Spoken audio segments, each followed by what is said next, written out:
Selamat berjumpa kembali dalam layanan audio Sahabat Seperjalanan. Hari ini adalah hari Minggu 17 November 2024. Tema renungan saat teduh kita dengan judul Janda di Sarfat. Firman Tuhan terambil dalam 1 Raja-Raja 17 ayat 14 sampai dengan ke-16. Sebab beginilah firman Tuhan Allah Israel, tepung dalam tempayan itu tidak akan habis, dan minyak dalam buli-buli itu pun tidak akan berkurang, sampai pada waktu Tuhan memberi hujan ke atas bumi. Lalu pergilah perempuan itu dan berbuat seperti yang dikatakan Elia. Maka perempuan itu dan dia beserta dengan anak perempuan itu mendapat makan beberapa waktu lamanya. Tepung dalam tempayan itu tidak habis, dan minyak dalam buli-buli itu tidak berkurang, seperti firman Tuhan yang diucapkannya dengan perantaraan Elia. Mari kita berdoa. Bapa yang di dalam surga, terima kasih buat kebenaran firman Allah yang memberikan pengajaran kehidupan kami tentang nilai-nilai bagaimana kami menjalani hidup dengan baik, dan kami mau belajar dari janda di Sarfat. Dalam nama Tuhan Yesus kami berdoa, amin. Shalom sahabat seperjalanan yang dikasihi Tuhan. Janda di Sarfat, sewaktu kita mendengar kata janda di Sarfat, maka kita yang teringat adalah ini adalah janda miskin. Sebagaimana janda, artinya dia harus berjuang, memikirkan, menjalankan hidupnya dengan berjuang sendiri tanpa ada suami. Dan janda ini selain miskin, dia punya anak. Artinya untuk hidupnya sendiri dia mengalami kesusahan, namun dia harus menanggung anaknya.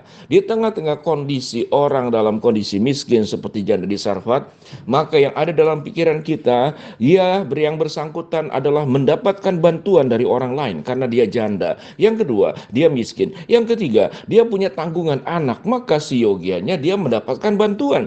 Namun yang menarik di sini adalah Elia datang justru meminta bantuan kepada orang yang sedang dalam kekurangan akut.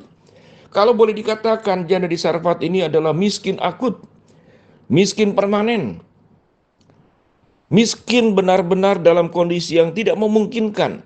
Nanti akan dijelaskan sebelum kita membahas tentang janda di Sarfat ini. Apa yang terjadi? Firman Tuhan berkata, kondisi pada waktu itu sungai kering, hujan tidak turun. Kondisi sungai kering, hujan tidak turun. Artinya pada waktu itu kondisi yang ada adalah kondisi dalam kekeringan. Ayat 7 dikatakan, tetapi sesudah beberapa waktu sungai itu menjadi kering sebab hujan tidak turun di negeri ini.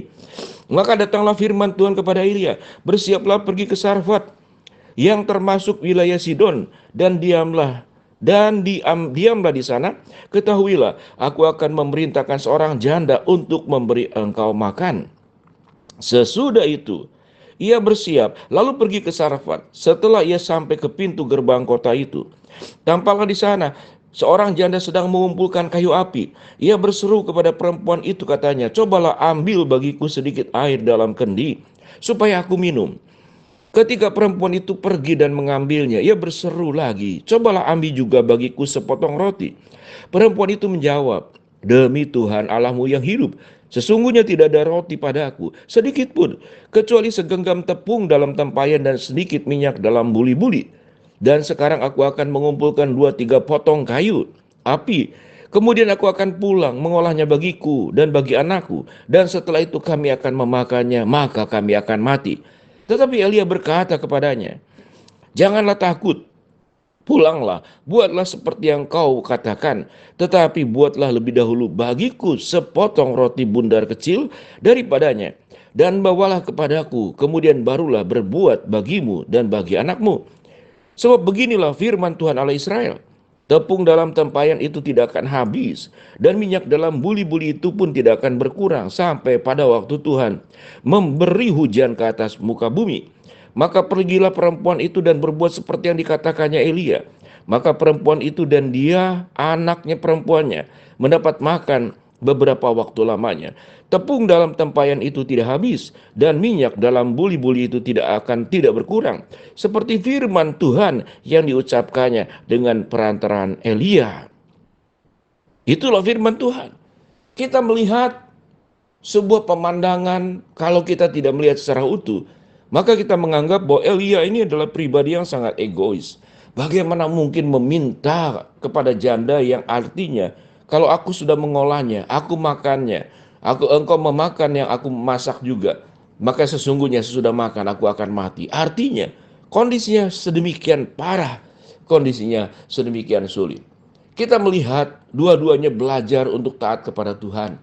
Elia tidak protes kepada Tuhan sewaktu harus menemui janda di Sarfat.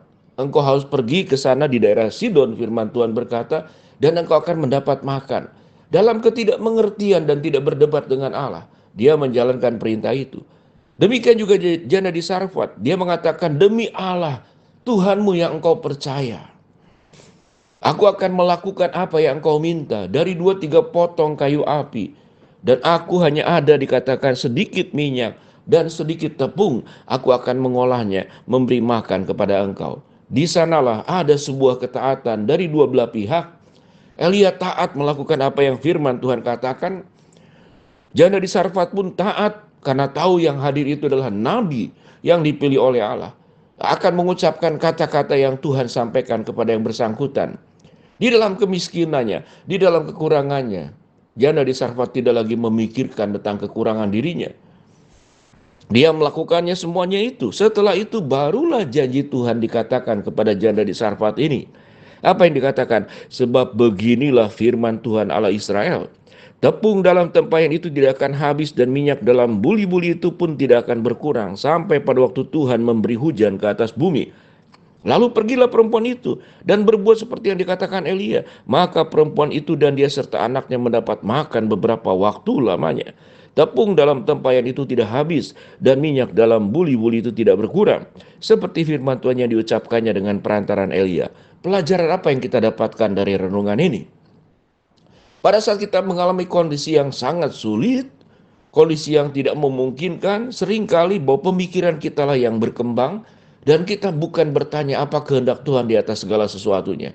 Logika kita lah yang main. Apa logikanya? Kalau saya kurang, kalau saya miskin, orang membantu saya, orang menolong saya, bukan saya menolong orang dan membantu orang.